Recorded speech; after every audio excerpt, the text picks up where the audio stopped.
We are never the same after narcissistic abuse. In today's video, I'm going to talk about the ways in which we can change that we may struggle with and the ways in which we may change for the better. Welcome to Looking Behind the Mirror, where we explore narcissism and take our lives back as we make sense out of nonsense. As a quick disclaimer, everything I say is based on my opinions and my personal experiences. I am not a professional, and if you're really struggling, I encourage you to seek professional help. I am providing links below for you. The theme for today's video was inspired by a listener, and I want to just quickly read her comment as she was suggesting the idea for a video on how narcissistic abuse changes us. She said, "I've not been in a relationship since because I see traits and red flags all the time. It's difficult to get past the trauma, and I wonder if I have become more avoidant.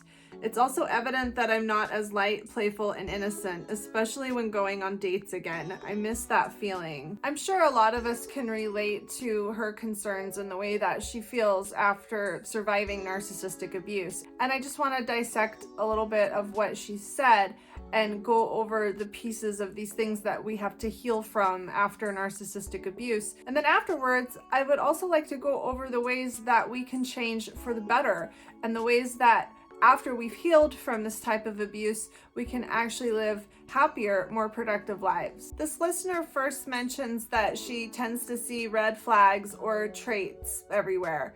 This is really common when we've been duped by somebody that we thought cared for us, somebody that pretended to be something that they weren't.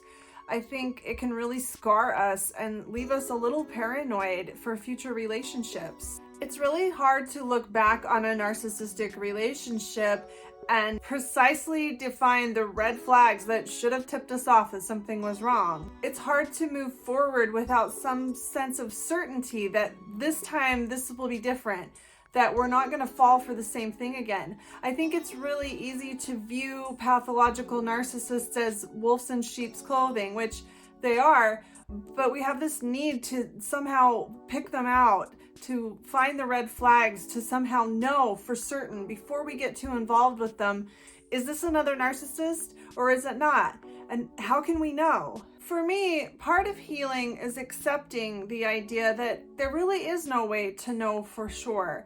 There is no crystal ball and there is no fail-proof test that we can do to make sure that the next person that we get involved with isn't another narcissist.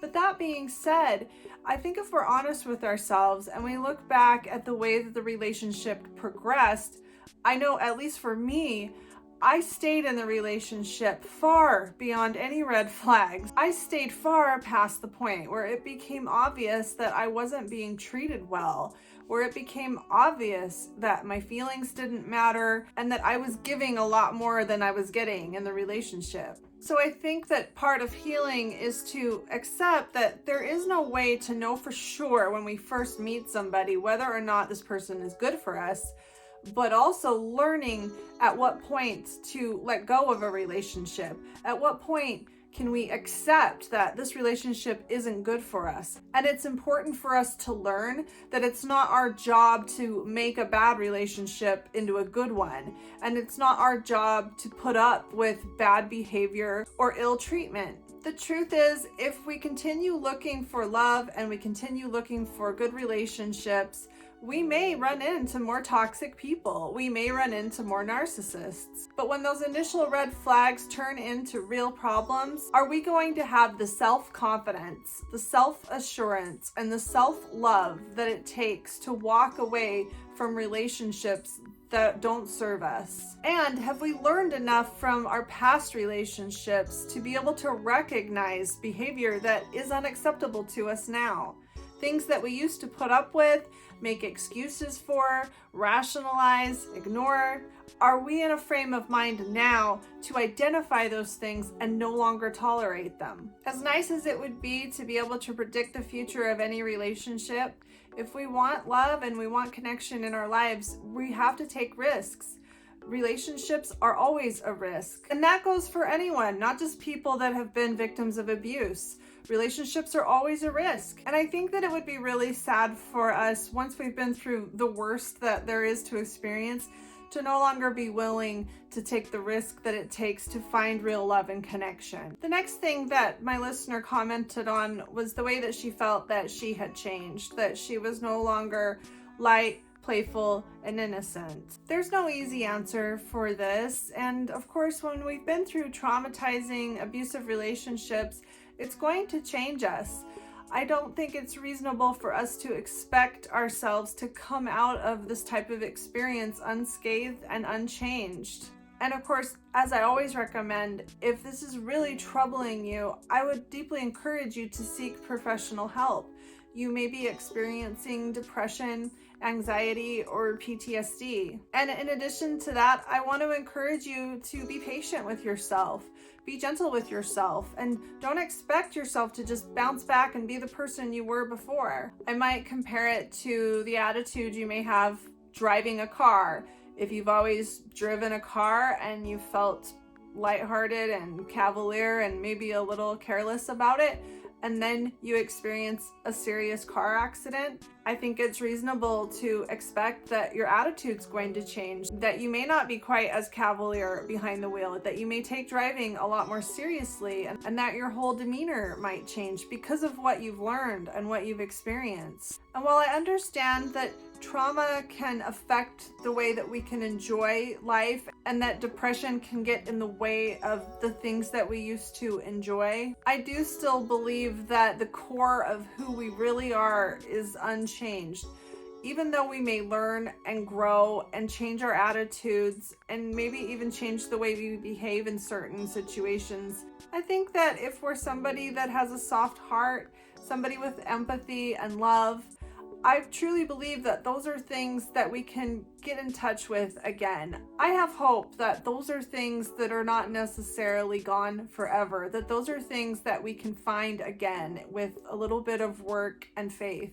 And as my listener points out, she especially struggles with this in dating. I'm sure you've heard it before, but I'm going to say it again, that there is no rush in finding a new partner. And I think it's really important to take all the time that you need to heal and get in touch with yourself and process and reconcile what's happened to you and become confident in who you are by yourself. I think after we've been through a traumatic relationship like this, it can seem like finding a new partner might be the answer. It can seem like if we can just find someone to replace the person that's hurt us, we'll be happy again and all our problems will be solved. This, of course, isn't true. And if we rush into this too quickly, we may end up with even more pain on top of the pain we've already experienced. If we haven't really processed the reasons that we tolerated this kind of behavior, the reasons that we didn't leave sooner, and especially now that we're in an even more vulnerable state, we may end up in even more trouble than we started with. And once we have done the work and we have healed and we are ready to start dating again, we're probably going to be attracted to completely different kinds of people. We've grown and changed a lot. We understand things that we didn't understand before. And we're probably going to want to be with people that can relate to us, that we can have conversations with, that can understand where we're coming from and can understand where we've been. I think this is a good opportunity to completely reevaluate the type of person that we're looking for. One thing that this listener didn't mention that I would like to touch on is how we may lose our ability to trust other people. When somebody that we have trusted so deeply betrays us completely, it can be really hard to trust again. As part of our healing process, I think it's important to remind ourselves that while there are people that will betray us very deeply, there are still trustworthy people in the world. There are still people that deserve our trust. There are still people that will want to stand by us, that will want to come through for us in the ways that they've promised. But even more importantly than this, I think we need to learn to trust ourselves. I think a big part of what leaves us vulnerable to narcissistic abuse is our inability to trust ourselves over people that we look to for validation. I know for me, a big part of what I had to grow out of was my tendency to trust the opinions of other people over my own opinions. I didn't trust myself as much as I trusted other people. There were many ways in which I believed the words of other people, even when it went against my own instincts. Now, as far as the ways that narcissistic abuse can change us for the better, I think one of the biggest things that we can look forward to is our new ability to demand what we deserve. After healing from narcissistic abuse, I would hope that most of us have a new ability to see when we're not being treated well and to not be afraid to demand better treatment or to exit the relationship without arguing or without even explaining ourselves. We know that we have the right to be treated well. We know that we have the right to be treated at least as well as how we treat others. And we aren't willing to put up with people that demand the world of us and give such little in return. Narcissistic abuse can also teach us what really matters in a relationship. What I really learned was that kindness, loyalty, trust, and the ability to talk about important things and to have someone that's willing to listen to what I say, and also someone that appreciates that I listen in return. These are the things that really matter in a relationship, at least to me. And I think all of us will have an opportunity to reevaluate what really matters because of what we've experienced, what we've lacked in our previous relationships. It gives us a chance to see why important things really are important. And it gives us an opportunity to deeply appreciate the people that do provide these important things and not to take these things for granted.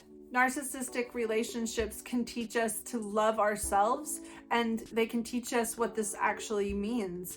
Loving ourselves means sticking up for ourselves. It means protecting ourselves. It means fighting for ourselves, and it means believing that we're worth the chances we need to take in order to give ourselves a better life where we're surrounded by people that actually care about us and actually see us. Loving ourselves means understanding that we deserve to be loved regardless of our imperfections, that we deserve to be treated as if we matter, that we deserve to be treated in at least as good of a manner as we treat others. And learning to love ourselves also means learning that being alone is better than being with people that don't really care about us, and that being alone is not the worst thing in the world.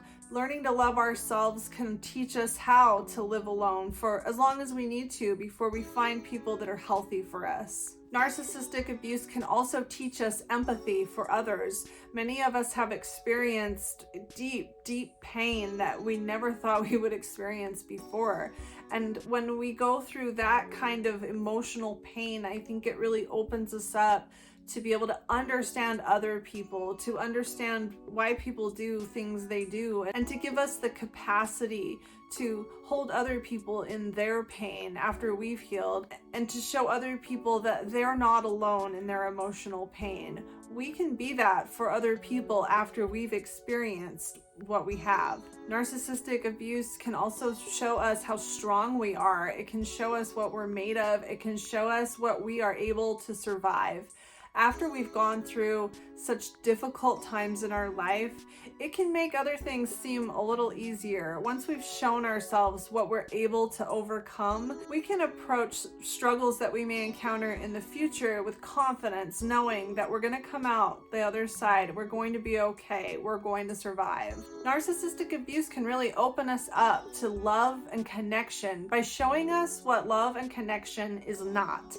It can really enrich our lives by providing us with the tools that we need to really connect with other people, which in my opinion is really what makes life worth living, is really what gives us purpose and meaning. If we really never learned how or really understood what it meant to connect with other people, being in a relationship in which we were not able to connect and not able to have mutual love can teach us what this really means, and it can give us the tools that we need to truly connect with people in the future.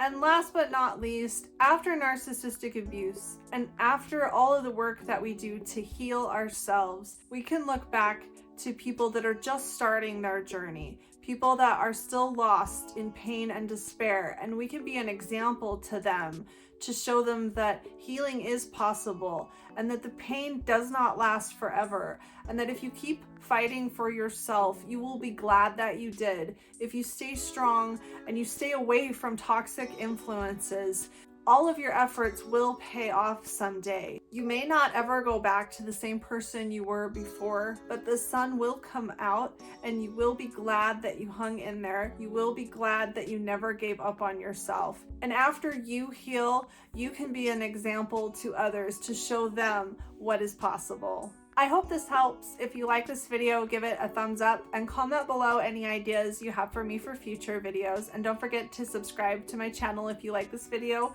and would like to see more like it in the future. Until next time, thanks. Bye.